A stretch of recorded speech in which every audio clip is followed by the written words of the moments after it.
कि 2022 आजादी के 75 साल होंगे, इसका अपना खुद का पक्का घर नहीं होगा। पूरी विधानसभा ने इन्हें जिताया है। 20 करोड़ की आबादी में सिलेक्शन हमारा भी हुआ। अरे हुआ तो इस तरीके से राज्य सरकार ने आजादी के 75 साल बाद भी इस देश में जातिवाद का जो जहर है, जाति का जो आतंक है, वो खत्म नहीं हो रहा है। देश को सबसे ज्यादा शर्मसार करने वाली जातिवादी खबरें आई हैं, एक राजस्थान से और दूसरा उड़ीसा से। राजस्थान में एक गुंडे ने, जातिवादी आतंकी ने, गुंडे ने एक मासूम बच्चे को इतना मारा क्योंकि उसने मटके से पानी पी लिया था, वो जिंदगी और मौत के बीच झूल रहा है। वहीं उड़ीसा में जातिवादी गुंडों ने आदिवासियों के घर जला दिए। वहीं तीसरी बड़ी खबर है कि यूपी में बीजेपी के विधायक को एक दरोगा ने जमकर सबक सिखाया। चौथी बड़ी खबर है कि नीतीश कुमार ने कहा था कि जो 2014 में आए हैं 2024 तक नहीं रहेंगे, 24 में नहीं आएंगे, उसकी शुरुआत हो गई है।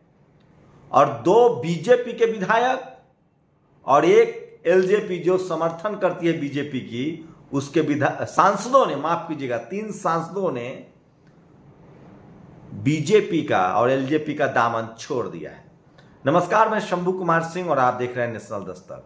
आप कल्पना कर सकते हैं, कोई किसी मासूम को इसलिए मार देगा, तब तक मारता रहेगा जब तक वो बेहोश न हो जाए क्योंकि उसने मटके से पानी पी लिया था। जी हां, ये बिल्कुल सही खबर है। ये खबर एक बार फिर से जातिवाद का गढ़ राजस्थान से आई है, जालौर से। मैं उस बच्चे की तस्वीरें नहीं दिखा सकता, सिर्फ ये ट्वीट का स्क्रीनशॉट पढ़िए, आपकी आत्मा रो देगी, आप शर्मसार हो जाएंगे। आजादी के 75 साल बाद इस देश में सबसे ज्यादा अगर हत्याएं होती है तो वो जातिवाद के नाम पर। जब तक इन जातिवादियों को आतंकी नहीं घोषित किया जाता, तब तक इसकी समस्या का हल नहीं है। स्कूल में, जालौर की घटना है ये, स्कूल में मटके से पानी पीना बच्चे को पड़ा भारी। जातीय मानसिकता प्रवृत्ति के टीचर छैल सिंह ने बच्चे को इतना मारा कि बच्चे ने इलाज के दौरान दम तोड़ दिया। मामला जालौर जिले के सुराना गांव का। आरोपी को तुरंत गिरफ्तार करो। अब तक ये पता नहीं चल पाया, कंफर्म नहीं हो पाया है। कहा जा रहा है कि बच्चे, जिंदगी और मौत के बीच बच्चा झूल रहा है। हम सब लोग प्रार्थना कर रहे हैं, प्रे कर रहे हैं कि बच्चा ठीक हो जाए। लेकिन अगर बच्चा अब नहीं है तो सोचिए जातिवाद का जहर इस देश में किस कदर लोगों के जहन में घुसा हुआ है, आप कल्पना नहीं कर सकते। मैं इसलिए कह रहा हूं कि भारत की सारी समस्याओं का जड़ जातिवाद है। कुछ ऐसे लोग हैं जो जाति के नाम पर मूछ रखने पर, घोड़ी चरने पर, पानी पीने पर, जातीय अहंकार में हमला करते हैं, और कुछ वैसे महीन जातिवादी हैं जो school, college, media, judiciary, bureaucracy में नंबर काट लेते हैं। इन जातिवादियों के खिलाफ आपको खड़ा होना होगा। ये देश के सबसे बड़े आतंकवादी हैं। इस देश में सबसे ज्यादा हिंसा, सबसे ज्यादा मर्डर, सबसे ज्यादा रेप जातिवाद के नाम पर होता है, और इनको आतंकवादी घोषित करना चाहिए। दूसरी खबर उड़ीसा से है। आजादी के अमृत काल में वन विभाग के वीएसएस और बीजेपी नेताओं द्वारा ग्राम बुर्जा, ब्लॉक उमरकोट, जिला नवरंगपुर, उड़ीसा में 25 से ज्यादा आदिवासी परिवारों के घर उजाड़ दिए गए। उनके फसल को जला दिया गया। आदिवासी महिलाएं देखिए किस तरह से दुखी हैं, नाराज हैं।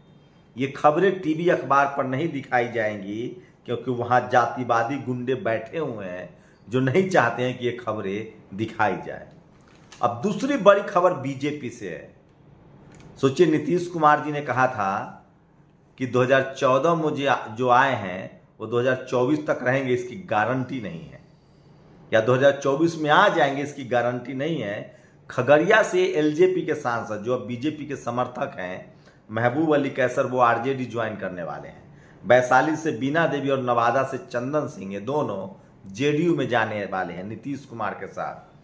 और एक और बड़ी खबर, याद है, श्वेता सिंह नाम है इनका, ये घोर कास्टिस्ट एंकर हैं।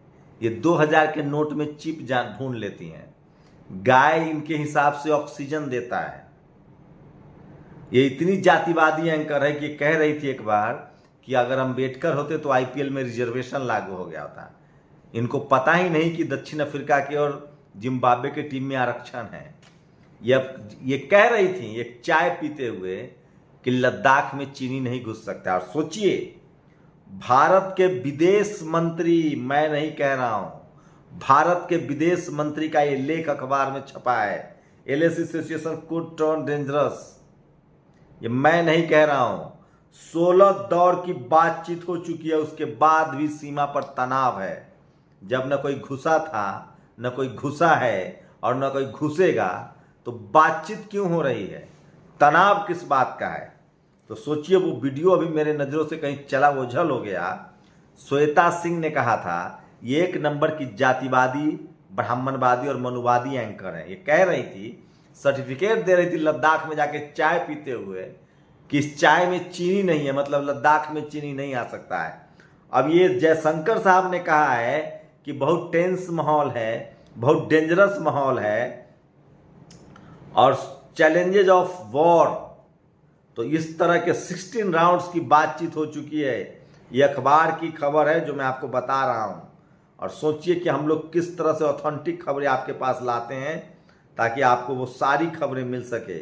और अब देखिए, जो बीजेपी मुस्लिम महिलाओं को बुर्का पहन के स्कूल नहीं जाने देती है, कॉलेज नहीं जा सकती है, आप सोचिए, मार्केट नहीं जा सकती है, मॉल नहीं जा सकती है, वो महिलाएं बुर्का पहन के बीजेपी ज्वाइन कर सकती हैं। लोग कह रहे हैं कि ये बीजेपी है, कुछ भी कर सकती है। हो सकता है कि ये महिलाएं मुस्लिम ही ना हो, इनका ड्रामा हो। तो ये सबसे बड़ी खबर है। उसके बाद अगर नरेंद्र मोदी देश के पीएम बन सकते हैं तो कोई भी पीएम बन सकता है। तेजस्वी यादव ने इस लाइन को समझिए, अगर नरेंद्र मोदी पीएम बन सकते हैं तो कोई भी बन सकता है। मतलब समझ रहे हैं इस शब्दों की व्याख्या। और यूपी के कौशाम्बी में एक और मजदूर ने आत्महत्या कर ली। अब तक 25,000 मजदूर जो हैं वो लगभग आत्महत्या कर चुके हैं। लेकिन क्या मजा, 2018 से 2020 के बीच में 25,000 मजदूर जो हैं वो आत्महत्या कर चुके हैं। एक तस्वीर वायरल हो रही है सोशल मीडिया पर, स्क्रीनशॉट दिखाइए, हम थप्पड़ मारते हुए नहीं दिखा सकते हैं। महिला, इनकी गाड़ी में एक बैटरी रिक्शा टच हो गया था, इन्होंने 17 थप्पड़ लगा दिए। इन पर कार्रवाई बहुत जरूरी है। एक और खबर छपी है पूंजीपतियों की, 10,70,000 करोड़ का राइट ऑफ हो गया है।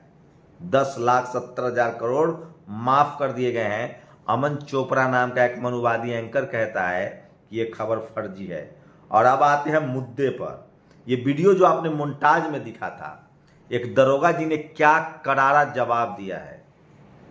बीजेपी का एक विधायक है राहुल बच्चा, कानपुर में, वो जाके कहने गए दरोगा जी को कि दरोगा जी, इस विधानसभा के लोगों ने मुझे चुना है। दरोगा जी ने कहा कि विधायक जी, हम 20 करोड़ यूपी की आबादी से चुन के दरोगा बने हैं। जवाब तो शानदार था। और विधायक जी की उसके बाद बोलती बंद हो गई। और अब आप आज बात पीएम के भाषणों की खुदाई की। कांग्रेस ने क्या नायाब तरीका निकाला है जिसका तोड़ जोड़ न तो टीवी अखबार के पास है, न बीजेपी आईटी सेल के पास है। सोशल मीडिया पर ये चल रहा है। देखिए, रुपया टूटकर मार्गदर्शन मंडल में पहुंच गया। एक एक वीडियो सुनिए। प्रधानमंत्री का वीडियो है, जब रुपये की कीमत 70 रुपए थी, अब 80 रुपए हो गया है। और ये सुनिए, प्रधानमंत्री के दावे और वादे हमेशा कोरा जुमला होते हैं। प्रधानमंत्री ने कहा था 2022 तक सबको पक्का मकान दूंगा, एक दिन बचा हुआ है कल। आगे देखिए, न लाल आंख न 56 इंच। चीन घुसपैठ कर चुका है, बॉर्डर पर टेंस है। खुद विदेश मंत्री कह रहे हैं, जब ये प्रधानमंत्री के लिए प्रचार कर रहे थे साहब, तो कहते थे 56 इंच का सीना है, लाल आंख दिखाएंगे। ये भी सब बयान बाइट सुनिए 2 विंडो में। और ये देखिए, अच्छे दिन आने वाले हैं। 200 शहर बन गया, स्मार्ट सिटी। गांव को गोद लिया था। बेटी पढ़ाओ बेटी बचाओ, स्कूलें बंद हो रहा है, कोई नया कॉलेज यूनिवर्सिटी नहीं। और अच्छे दिन वाले ये भाषण भी खूब वायरल हो रहा है। और ये देखिए, देश नहीं बिकने दूंगा, सेल गेल रेल वेल सब बिक गया। तो ये तमाम, और अंत में किसानों की आय 2022 में दुगनी हो जाएगी। तो प्रधानमंत्री के लगातार वीडियो की खुदाई चल रही है, और इसलिए मैं कह रहा हूं कि सोशल मीडिया ही सच्चा मीडिया है। क्या आपको लगता है कि ये वो खबरें हैं जो आपके लिए ज़रूरी है, और क्या इस देश के किसी टीवी अखबार की हैसियत है कि वो इन खबरों पर बहस कर ले? इसीलिए मैं कहता हूं सोशल मीडिया बहुजन मीडिया तो है ही, सोशल मीडिया ही सच्चा मीडिया है। आप लोग अपनी प्रतिक्रिया जरूर दीजिए। शुक्रिया। नेशनल दस्तक की आपसे गुजारिश है कि अगर इसको बचाना चाहते हैं तो नेशनल दस्तक को सब्सक्राइब करने के लिए रेड कलर के सब्सक्राइब बटन को दबाएं, फिर बेल आइकन की घंटी दबाएं। नेशनल दस्तक को बचाने के लिए बहुत जरूरी है कि हर खबर को शेयर करें, लाइक करें, कमेंट जरूर करें।